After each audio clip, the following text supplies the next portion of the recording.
ఎడిపోయినా నందనే కూరగాయలా పెద్ద మూట పట్టుకొస్తున్నావుగా. పెద్ద మూట వీటికైనా 70 రూపాయలని. వామ్మ బాగానే చేసినట్టున్నావుగా. ఎక్కడ మార్కెట్ పోయినావా? మార్కెట్ పోయినా, గడ్డకి పోయినా. అబ్బో కాశీ పోయి కొంగపోయి తెచ్చినట్టు తెచ్చినావు నన్ను.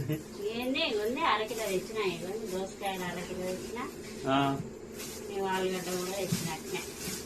ఆలుగడ్డనా? 70 రూపాయలు అయినాయి వీటికైనా. అవేంటి గడ్డి గడ్డి ఉంది అందులో? గడ్డి కాదు, ఇది కొత్తిమీర. ఇల్లు చేసిన అల్లు తెచ్చిన. కొత్తిమీరనా? బెండకాయలు తెచ్చిన. పుసుకున్నా నువ్వు తెచ్చింది గీయనా నందిని? ఇగో వీటికే 70 రూపాయలు అయినాయి. అవునా? నీకు 200 ఇచ్చిందిగా మరి. ఉన్నాయి ఇంకా పైసలు.